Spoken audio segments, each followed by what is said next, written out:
Hello student. इसके पहले वाला जो लेक्चर था लॉस ऑफ मोशन, उसमें हम लोगों ने वेलोसिटी, स्पीड, डिस्प्लेसमेंट और डिस्टेंस ये टॉपिक कवर किए थे। बच्चों, हमने देखा था कि डिस्प्लेसमेंट जो है ये एक वेक्टर क्वांटिटी है, डिस्टेंस स्केलर क्वांटिटी है, वेलोसिटी जो है ये वेक्टर क्वांटिटी है और स्पीड जो है वो स्केलर क्वांटिटी है। ये सब चीजें समझने के बाद अब आज के लेक्चर में आप देखोगे uniform and non uniform linear motion, फिर आप सर्कुलर मोशन के बारे में थोड़ा बहुत देखोगे और उसके बाद आप देखोगे acceleration, positive acceleration, negative acceleration, ये सब क्या होता है। तो बच्चों चलो स्टार्ट करते हैं। सबसे पहले uniform and non uniform linear motion के बारे में। अब पहले एक एक्टिविटी देख लेते हैं, उससे आपको समझ में आएगा कि वो क्या कर रहा है। Amar, Akbar and Anthony are travelling in a different cars with different velocities. तीन दोस्त हैं, अमर, अकबर और एंथोनी। ये तीनों जो हैं अलग अलग वेलोसिटी के साथ में तीन अलग अलग कारों में जा रहे हैं। The distance covered by them during different time interval are given in the following table. इस टेबल में उन्होंने कितना डिस्टेंस कवर किया वो दिया हुआ है। वो अपनी जर्नी स्टार्ट करते हैं 5 o'clock को। ठीक है। Distance covered bye Amar 0, distance covered by Akbar 0, distance covered bye Anthony भी 0 है। मतलब उनका इनिशियल वेलोसिटी जो स्टार्टिंग में है 0 है। 5:30 को अमर ने 20 किलोमीटर का डिस्टेंस कवर किया, अकबर ने 18 और एंथोनी ने 14 किलोमीटर का डिस्टेंस कवर किया। 6 o'clock मतलब जो आधे घंटे बाद अमर जो है वो 40 किलोमीटर का डिस्टेंस कवर करता है, अकबर जो है 36 किलोमीटर और एंथोनी जो है वो 28 किलोमीटर का डिस्टेंस कवर करता है। 6:30 को अमर 60 किलोमीटर, अकबर 42 किलोमीटर और जो एंथोनी है वो 42 किलोमीटर का डिस्टेंस ट्रैवल करता है। 7 o'clock को 80, 70 और 56, 7:30, 100, 95 और 70, 8 o'clock को 120, इसका भी 120 और ये 84। अब बच्चों यहाँ पर आप ध्यान से देखो, जो दो वेलोसिटी जो काउंट किया गया है या सॉरी डिस्टेंस जो काउंट किया गया है वो हर आधे आधे घंटे बाद जो है काउंट किया गया है। अगर आप अमर को देखोगे तो पहले आधे घंटे में वो 20 किलोमीटर, उसके बाद 40, 60, 80, मतलब 20 से उसका स्पीड जो है बढ़ता जा रहा है और टाइम क्या है, हाफ एन आवर का। मतलब इक्वल टाइम इंटरवल में उसका जो डिस्टेंस कवर्ड है वो भी क्या है, इक्वल है। अगर हम अकबर की बात करें तो पहले हाफ एन आवर में 18 और दूसरे में कितना कवर किया उसने, 36, तीसरे में 42, मतलब इक्वल टाइम इंटरवल में उसने जो डिस्टेंस कवर किया वो देखो अनइक्वल आ रहा है। पहले इसमें 30 मिनट के बीच का जो गैप है वो गैप जो है आपने देखा 18 का था, उसके बाद 6 का था, राइट। और जो एंथोनी है, एंथोनी किसमें आप देखोगे पहले 14, फिर 28, 42, 56 और 70, मतलब जो हाफ एन आवर के बाद में जो डिस्टेंस कवर्ड है उसमें जो डिफरेंस है 14 का, मतलब पहले 5:30 को 14 किलोमीटर, फिर 6 को वापस 14 से बढ़ गया 28, फिर 14 से बढ़ा, मतलब वो इक्वल टाइम इंटरवल में इक्वल डिस्टेंस जो है ट्रैवल कर रहा है। खाली अकबर जो है वो इक्वल टाइम इंटरवल मतलब 30 मिनट में उसका जो डिस्टेंस कवर्ड है वो अनइक्वल है, कभी जो डिफरेंस है वो कम ज्यादा का है। ठीक है। अब ये देखने के बाद अब इसमें वो क्या कर रहा है, what is the time interval between the noting of distance made by Amar, Akbar and Anthony.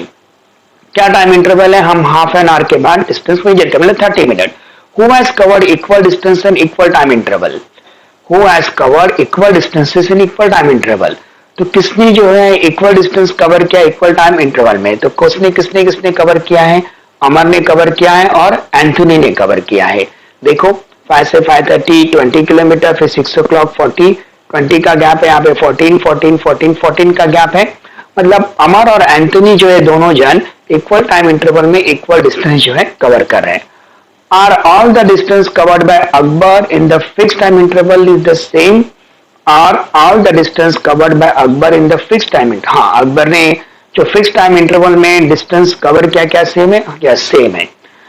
Considering the distance covered by Amar, Akbar and Anthony in a fixed time interval, what can you say about their speed?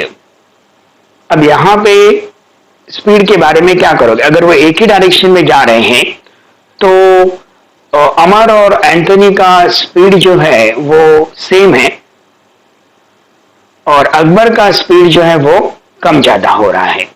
ठीक है, तो अब यहाँ पे अब इसमें से अमर और एंथनी ये दोनों क्या करते हैं? इक्वल टाइम इंटरवल में इक्वल डिस्टेंस कवर करते हैं। अगर कोई ऑब्जेक्ट इक्वल टाइम इंटरवल में इक्वल डिस्टेंस कवर करता है मतलब वो यूनिफॉर्मली जा रहा है, तो उसे हम कहते हैं यूनिफॉर्म स्पीड या uniform motion. If an object covers equal distance in equal time interval, it is said to be moving with a uniform speed. तो अगर आपको एग्जाम में क्वेश्चन आता है डिफाइन यूनिफॉर्म स्पीड, तो आप क्या कहोगे? If an object covers equal distance in equal time interval, equal distance in equal time interval, it is said to be moving with a uniform speed. अब यहां पे एक और बात देख लेते हैं। If an object covers on equal distance in equal time, जैसा कि किसके केस में हो रहा था? अकबर के केस में हो रहा था। If an object covers unequal distances in equal time interval, it is said to be moving with a non-uniform speed. The non-uniform motion, for example, the motion of vehicle being driven through heavy traffic. अगर heavy traffic में से कोई car जा रही है तो heavy traffic से जाते वक्त उसके साथ प्रॉब्लम क्या होता है? कभी उसका स्पीड बढ़ता है, कभी कम होता है, क्योंकि ट्रैफिक में आपने देखा होगा अचानक आप स्पीड बढ़ा देते हो, फिर कुछ सामने ऑब्स्टेकल आ गया, स्पीड कम कर देते हो। तो ऐसे वक्त में आपका स्पीड कैसा है? Non uniform. आपका मोशन कैसा है? नॉन यूनिफॉर्म है। अगर आपको एग्जाम में क्वेश्चन आता है कि यूनिफॉर्म मोशन का एग्जाम्पल बताओ, तो अगर फैन रोटेट हो रहा है, the rotational motion of blades of fan with a constant speed, ये किसका एग्जाम्पल है? यूनिफॉर्म मोशन का एग्जाम्पल है। ओके, अब यहां पे अगर आपको पूछा जाता है non uniform motion, non uniform motion में अभी देखो, अगर कोई ऑब्जेक्ट जो है ऊपर से आप नीचे ड्रॉप करते हो, ड्रॉप कर रहे हो तो ग्रेविटेशनल फोर्स से अपनी तरफ खींच रहा है, तो लगातार उसका स्पीड क्या होगा? बढ़ता जाएगा। मतलब ये क्या हो गया? नॉन यूनिफॉर्म मोशन हो गया। तो अब आपको खाली याद क्या रख, इसमें से क्या पता चला? अगर कोई ऑब्जेक्ट इक्वल टाइम इंटरवल में इक्वल डिस्टेंस कवर करता है तो हम कहते हैं कि वो यूनिफॉर्म मोशन में है या उसका स्पीड जो है यूनिफॉर्म है। अगर कोई object right equal time interval में अनइक्वल डिस्टेंस ट्रैवल करता है, कभी ज्यादा कभी कम, तो हम कहते हैं कि वो क्या है? नॉन यूनिफॉर्म मोशन में, या उसका स्पीड क्या है? नॉन यूनिफॉर्म है। तो यूनिफॉर्म और नॉन यूनिफॉर्म मोशन, ये कंसेप्ट आपको समझ में आ गया। आपको डेफिनेशन याद रखना है यूनिफॉर्म और नॉन यूनिफॉर्म मोशन का, या uniform and non uniform speed का। इजी डेफिनेशन है, खाली इतना रखो। If an object covers equal distance in equal interval of time, we say that the object is in uniform speed. If it covers unequal distance in equal interval of time, we say that it is under non-uniform speed. अब बच्चों अगला जो concept है acceleration, इसको समझाने से पहले आपको मालूम होगा कि बाइक, कार या कोई भी जो व्हीकल है उसमें एक जैसे ब्रेक होता है वैसे एक इंस्ट्रूमेंट लगा होता है जिसको आप कहते हो एक्सलरेटर। जैसे आप उसको प्रेस करते हो स्पीड बढ़ जाती है, राइट? उसी वो किस काम में आता है? स्पीड बढ़ाने के लिए काम में आता है, करके उसका नाम क्या है? एक्सेलरेटर है। तो यहां पर एक्सेलरेशन जो आप पढ़ने वाले हो ना, ये भी उसी से बहुत ज्यादा कुछ मिलता जुलता है। अब एक एक्टिविटी करनी है, क्या करना है हमें? Take 1 metre long plastic tube,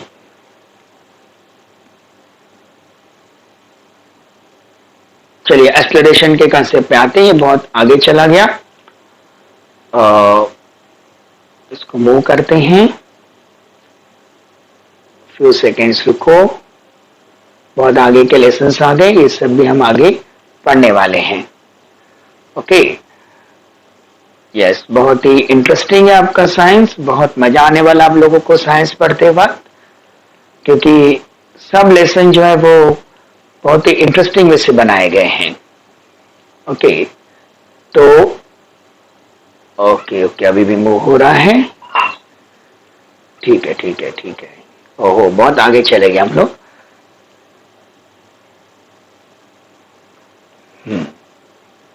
okay बच्चों, अब ये फोर्थ लेसन, अब जाके थर्ड आया। ओके फ्यू सेकेंड बच्चों, फ्यू सेकेंड। हाँ अब हमारा लेसन आ गया है, ठीक है। तो यहाँ पे हाँ ये एक्टिविटी हम देख रहे हैं।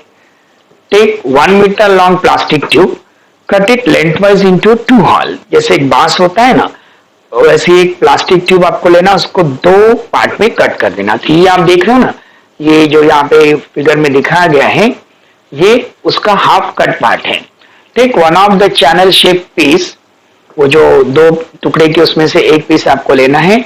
Place one of its ends on the ground, एक उसका एंड ग्राउंड पे रखना है। And hold the other at same height from the ground as shown in the figure, और दूसरा जो है आपको ऐसा तिरछा पकड़ के रखना है। Take a small ball and release it from the upper end of the channel.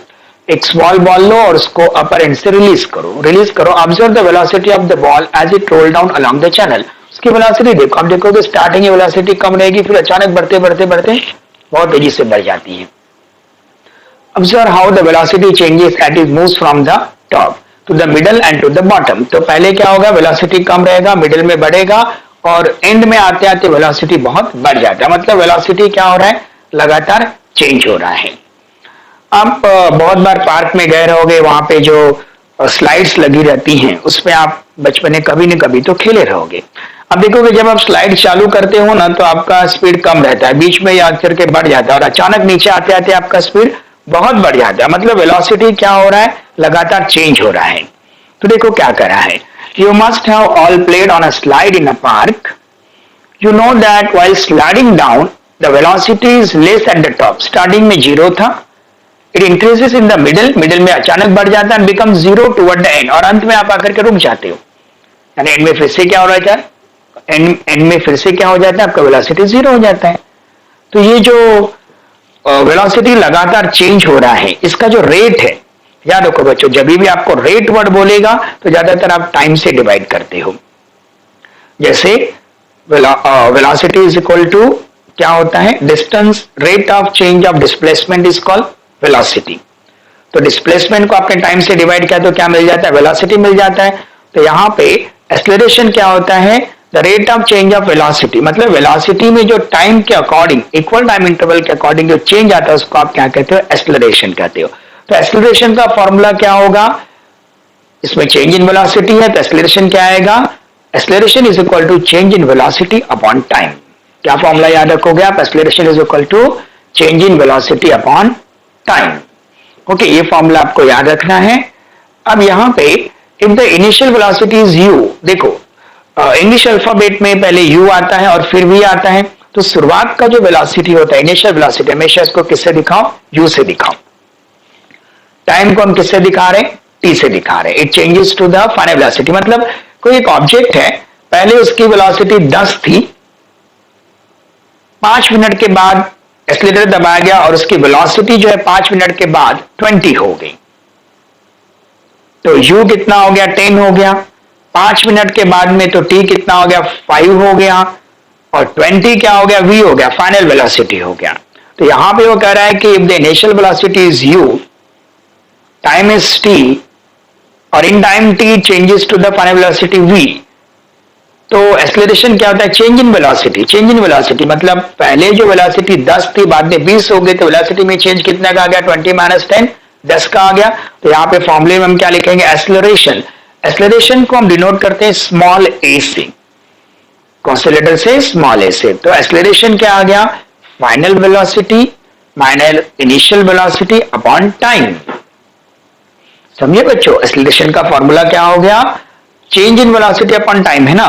तो चेंज इन वेलोसिटी कैसे हुआ, जो फाइनल वेलोसिटी था माइनस क्या आएगा, इनिशियल वेलोसिटी, उसको किससे डिवाइड कर दो, टाइम से डिवाइड कर दो, तो आपको क्या मिल जाएगा, एक्सीलरेशन मिल जाएगा।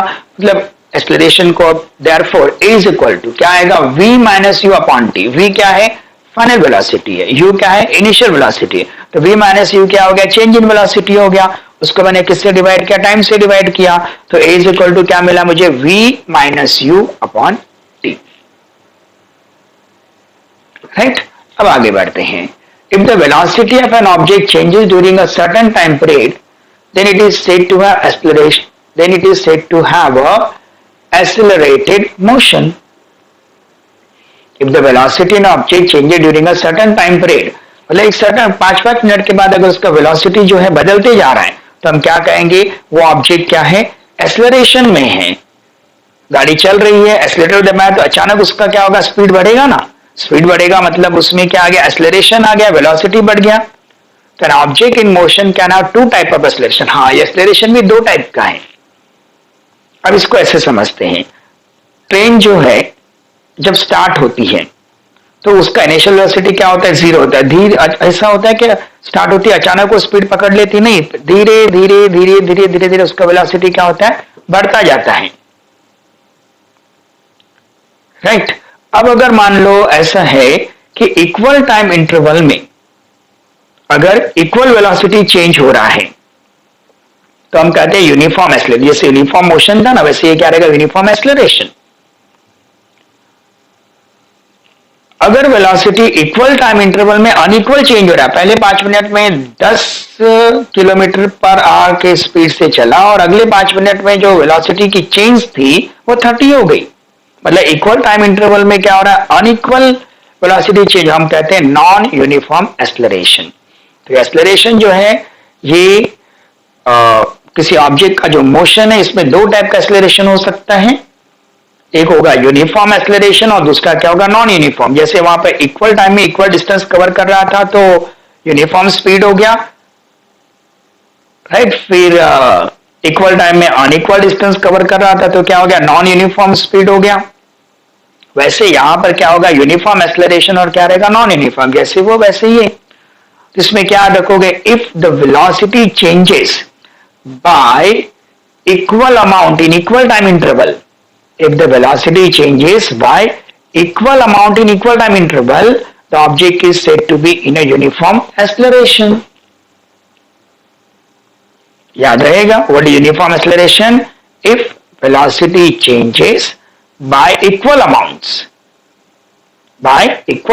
in equal interval of time, मतलब किसी ऑब्जेक्ट का वेलोसिटी अगर इक्वल अमाउंट से बदलता है इक्वल इंटरवल ऑफ टाइम में, तो हम कहते हैं कि वो क्या यूनिफॉर्म एक्सेलरेशन में है। अब नॉन यूनिफॉर्म का उसी को थोड़ा सा एडजस्ट करके बता दो, if the velocity changes by an unequal amounts in equal time interval, unequal amount in equal time interval, the object is said to be in a non uniform acceleration. ठीक है, अब ये तो यूनिफॉर्म और non uniform acceleration के बारे में हो गया। अब एक्सेलरेशन और भी टाइप्स क्या होता है, जैसे पॉजिटिव, नेगेटिव, जीरो। अब पॉजिटिव एक्सेलरेशन को हम ऐसे समझते हैं, जो मैं आपको ट्रेन का एग्जांपल दे रहा था, कि अगर मान लो कोई ट्रेन जो है जब स्टेशन से चलती है तो लगातार उसका स्पीड क्या होता है, यूनिफॉर्मली बढ़ते जाता है, मतलब उसमें क्या आ रहा है, पॉजिटिव एक्सेलरेशन आ रहा है स्टार्टिंग में। बाद में आकर के क्या होता है, उसका स्पीड कांस्टेंट हो जाता है, फिर स्पीड बढ़ता नहीं, स्पीड में कोई चेंज नहीं आता है। स्पीड में कोई चेंज नहीं आया मतलब उस वक्त एक्सेलरेशन क्या है, जीरो है। और बाद में जैसे ही दूसरा स्टेशन आएगा, हमारी ट्रेन क्या होती है, धीरे धीरे धीरे धीरे उसका स्पीड क्या होता है, कम कम होते जाता है, मतलब उसमें नेगेटिव एक्सेलरेशन आता है। तो नेगेटिव एक्सेलरेशन का मतलब क्या है, अगर मान लो इनिशियल वेलोसिटी फाइनल वेलोसिटी से ज्यादा है तो नेगेटिव एक्सेलरेशन आएगा। पहले 50 किलोमीटर पर आवर से जा रही थी, फिर 40, तो इनिशियल 50 हो गया, फाइनल 40 हो गया, 40 माइनस 50 कितना हो गया, -10 हो गया। राइट। तो ये क्या हो गया, नेगेटिव एक्सेलरेशन हो गया। मतलब अगर मान लो कोई चीज धीरे धीरे रुक रही है, तो रुक रही है तो उसमें क्या आएगा, नेगेटिव एक्सेलरेशन। और रुकी हुई चीज अगर मूव करना चालू होती है और इक्वल टाइम इंटरवल में इक्वल वेलोसिटी उसका चेंज होता है, मतलब उसमें क्या आ गया, पॉजिटिव एक्सेलरेशन आ गया। तो ऐसा एक्सेलरेशन 3 टाइप का होगा, पॉजिटिव, नेगेटिव, जीरो। जीरो कब होगा, मान लो एक आप बाइक पे जा रहे हो और बाइक पर आपका स्पीड 50 किलोमीटर पर आवर है, इनिशियल वेलोसिटी 50 किलोमीटर है, और अगर मान लो आधे घंटे बाद आपका स्पीड चेक किया गया, फिर से आपका 50 स्पीड है, तो u भी 50 है, v भी 50 है, तो v माइनस u मतलब 50 माइनस 50 क्या हो गया, जीरो हो गया। टाइम से डिवाइड करोगे तो आंसर क्या आएगा, जीरो आएगा। मतलब आपका जो एक्सेलरेशन है वो एक्सेलरेशन क्या है, अभी भी जीरो है। एक्सेलरेशन क्या है, जीरो है। समझे। तो ये एक्सेलरेशन, अभी आपको एग्जाम में क्वेश्चन क्या आएगा, what is positive acceleration, what is negative acceleration, what is a zero acceleration. So an object can have a positive or negative acceleration. When the velocity of object increases, the acceleration is positive. Simple. When the velocity of the object increases, then the object is said to be in a positive acceleration. In this case, the acceleration is in the direction of the velocity. हाँ, इसमें क्या होता है, acceleration जो है जिस direction में velocity है उसी डायरेक्शन में क्या रहता है, एक्सेलरेशन रहता है। When the velocity of an object, क्योंकि वेलोसिटी ये स्केलर का वेक्टर क्वांटिटी है, तो एक्सेलरेशन भी वेक्टर क्वांटिटी है, इसको भी डायरेक्शन होगा। मैंने आपको बताया था कि हम हर क्वांटिटी स्केलर या वेक्टर है ये चेक करेंगे। When the velocity of object decreases with time, it has a negative acceleration. जैसे अब ट्रेन जो है वो स्टेशन पर रुकने वाली है, तो उसका वेलोसिटी लगातार क्या होगा, कम कम होता जाएगा। तो ऐसे समय में वेलोसिटी कम हो रहा है, तो वेलोसिटी का जो डायरेक्शन, एक्सेलरेशन का डायरेक्शन एक दूसरे के अपोजिट रहेगा। तो negative acceleration is also called deceleration. इसका दूसरा नाम क्या है, डिस एक्सेलरेशन है, अपोजिट क्या होगा, deceleration. A direction is opposite to direction of the velocity. Velocity का जो डायरेक्शन है उसके अपोजिट डायरेक्शन में क्या रहता है, एक्सेलरेशन का डायरेक्शन रहता है।